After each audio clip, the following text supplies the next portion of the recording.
Divided World, Divided Class. Section. Exploitation and Superexploitation. Exploitation occurs when wage laborers are paid wages with less value than that which their labor power creates. Superexploitation, meanwhile, is the greater than average rate of exploitation imperialist capitalism submits workers in colonial or neo-colonial nations to, often to the point where their wages are set at levels insufficient for their households to reproduce their labor power. Superexploitation generates super profits, which represent the extra or above average surplus value extracted from the labor of nationally oppressed workers. Super profits arise out of the following related situations. Technological advantage, where firms operating at above average productivity in a competitive growing market can make above average profits. Monopoly, where corporations controlling vital resources or technologies yield what are effectively land rents, mining rents, or technological rents. And unequal exchange, where trade in commodities embodying different values for equivalent prices can sustain profit margins.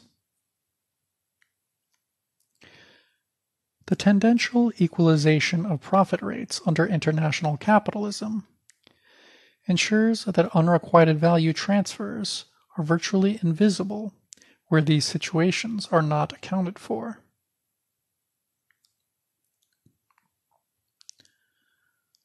Through imperialism, monopoly capitalists extort colonial and neo-colonial farmers of added value embodied in subsistence goods, but, crucially, never paid for in wages.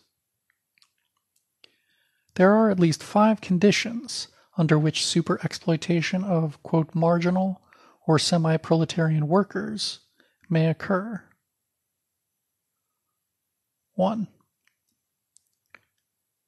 The enforced dispossession of the peasantry by monopoly capitalist agriculture and its local allies ensures massive out-migration from the countryside to industrial areas, exerting a downward pressure on wages via competition over jobs.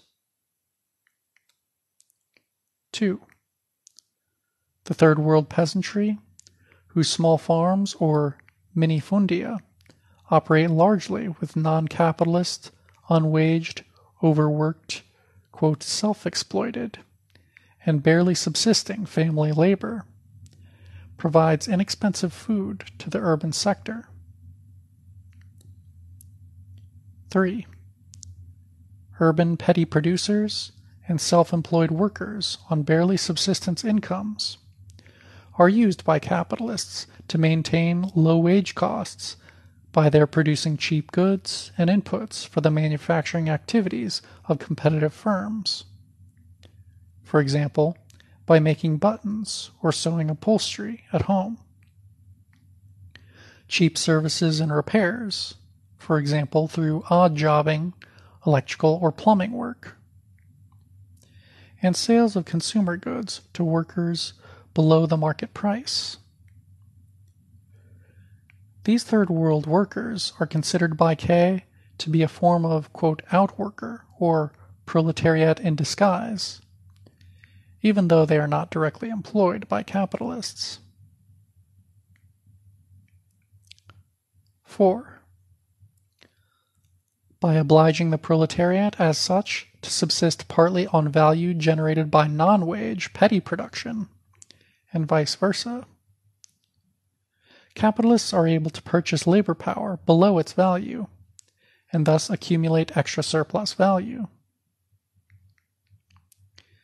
The unpaid domestic production of women and children, alongside the sale of commodities below their value by the rural and urban non-capitalist subsistence economy, supplements the sub-subsistence wages paid to the proletariat proper.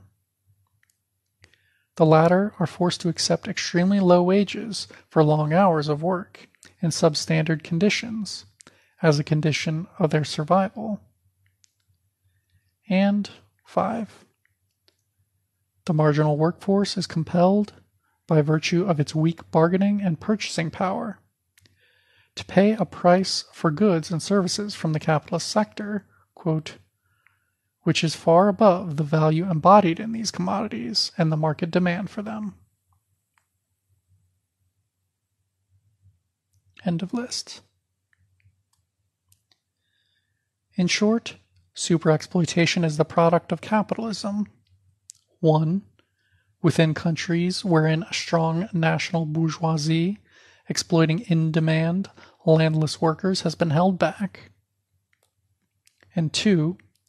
Where the state, with the support of the major imperialist powers, engages in violent military, paramilitary, and police repression of the workers' movement. The superexploitation which sustains capitalism in its current phase of accumulation can only occur through de jure or de facto denial of national sovereignty to third world people via imperialism. Economic development, democracy, and national independence forming a dialectically related whole, so that the absence or lack of one must result in the diminution of the others.